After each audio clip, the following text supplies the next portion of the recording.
If you bought this because it was 50% off, I have some bad news. You didn't save 50%. You lost 100% of the money you just spent on something you didn't actually need. It's a delightful mathematical trick your brain plays on you, turning a loss into a victory. And today, we're going to look at exactly why that happens. We have all been there. You are walking through a store or perhaps scrolling through a digital marketplace and you see it. The price tag is aggressive. It is a number that makes you wince. But then, right next to it, there is a slash through that number and a new, smaller, friendly number smiling back at you. In that instant, your brain shifts gears. You stop thinking about the item. You start thinking about the deal. It is no longer a purchase. It is a rescue mission. You are saving that jacket from the rack. You are saving that gadget from the warehouse. You are effectively saving yourself from the tragedy of missing out.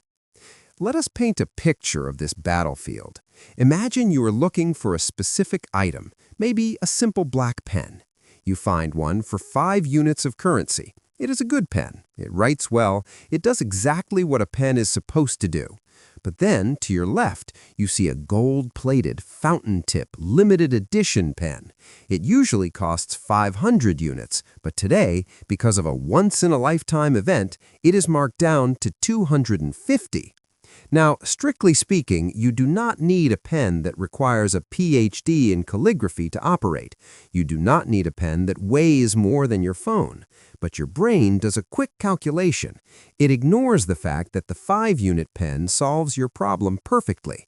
Instead, it focuses entirely on the 250 units you saved. You walk out with the heavy, complicated pen, feeling like a financial genius, while the simple, practical pen sits on the shelf, wondering what it did wrong. The psychological root of this chaos is a concept called the anchoring effect. It's a cognitive bias where we rely too heavily on the first piece of information we are offered. In this case, the anchor is the original price. That high, inflated number sets the standard for value in your mind. It doesn't matter if that price was manufactured in a boardroom specifically to be high. It doesn't matter if the item was never actually sold at that price to a real human being. The moment you see it, that number becomes the truth. The discounted price is then measured against that fake anchor, making it seem like an incredible bargain. It's like negotiating with a kidnapper who demands $1 million but settles for a sandwich. You feel like you won, even though you still just gave away a sandwich. What makes this even more fascinating is that we rarely question the anchor. If a store puts a sign on a plain white t-shirt that says Ultimate Luxury Edition, $200, and then marks it down to $40, we perceive it as a high-value item on sale. If they just put a sign on the same shirt that says $40, we perceive it as expensive. The shirt is identical, the fabric is the same, the utility is the same, but the story our brain tells us about the value changes completely based on a number that was essentially pulled out of thin air. We are not paying for the shirt, we are paying for the feeling of beating the system. And let us be honest, the system knows exactly what it is doing. This isn't an accident. Retailers spend a tremendous amount of effort constructing these anchors for you. They create original prices that exist solely to be sacrificed. They use specific fonts and colors to make the discount look urgent. They add timers to your screen to suggest that this opportunity is fleeting. It creates a sense of pressure that overrides your logical faculties. You feel that if you do not buy this thing right now, you are being irresponsible. You're losing money. The irony, of course, is that by trying to not lose money, you are actively losing money. You are spending resources to solve a problem you do not have, simply because the solution was presented as a discount. The long-term consequences of this behavior are quiet but cumulative. It is not the single purchase of a discounted item that ruins a budget. It is the accumulation of steals. Over time, your living space fills with items that are perfectly good but entirely useless to you.